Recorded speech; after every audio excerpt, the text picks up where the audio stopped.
స్టోరీలోకి వెళ్లే ముందు మా ఛానల్ని సబ్స్క్రైబ్ చేయండి.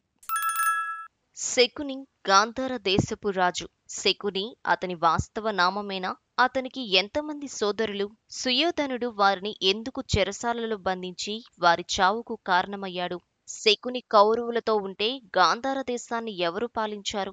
గాంధార నరేసులు సుబులునికి 100 మంది కొడుకులు శకునితో కలిపి, మరియు ఒక కూతురు గాంధారి. సుబల మహారాజు ఒకసారి గాంధారి జాతకం చూపిస్తే అందులో తనకి పెళ్లి అయితే ఆమె భర్త చనిపోతాడని తెలుస్తుంది. ఇందువల్ల సుబలుడు గాంధారిని ఒక మగ మేకతో పెళ్లి చేయించి ఆ మేకను చంపేస్తారు. ఇది అంతా గాంధారి ధృతరాష్ట్ర వివాహం ముందు సంగతి. అయితే ఈ విషయాన్ని సుబలుడు గుప్తంగా ఉంచి గాంధారిని ధృతరాష్ట్రకి ఇచ్చి పెళ్లి చేయిస్తాడు. కొంతకాలం తరువాత ఎలాగో విషయం తెలుసుకున్న ధృతరాష్ట్ర తనను మోసం చేసి ఒక విధవను ఇచ్చి వివాహం చేసినందుకు ఆగ్రహించి సుబలుణ్ణి మరియు తన 100 మంది పుత్రులను చెరసాలలో బంధించి ఉంచుతాడు. వారికి రోజు ఒక్కరికి ఒక్కొక్క అన్నం గింజ మాత్రమే పెడతారు. అయితే ఆ ఒక్క గింజతో వాళ్ళు బ్రతకరు అని, కాని అందరి గింజలు కలిపి ఒకరికి పెడితే వాళ్ళు బ్రతకగలరు అని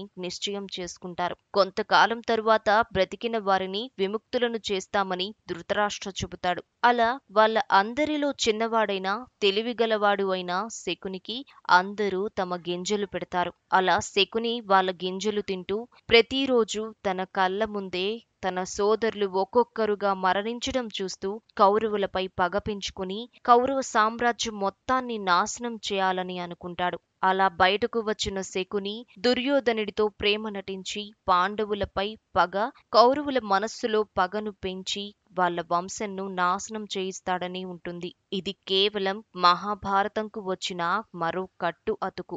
దీనికి వ్యాస మహాభారతంకు ఎలాంటి సంబంధం లేదు. నిజానికి సుబలుడు నిశ్చితంగా తన సామ్రాజ్యాన్ని పాలించాడు. తన తదనంతరం శకుని రాజు అయి పాలించాడు. శకుని హస్తినలో ఉన్న అతనే రాజు, కార్యనిర్వాహకులు సామ్రాజ్యం చూసుకుంటారు. పాండవులు అజ్ఞాతవాసమునకు వెళ్ళినప్పుడు శకుని స్వయంగా గాంధారమును పాలించినాడు. ఆ తరువాత తన పుత్రుడు ఉలూకకు బాధ్యతలు చెప్పి వచ్చినాడు.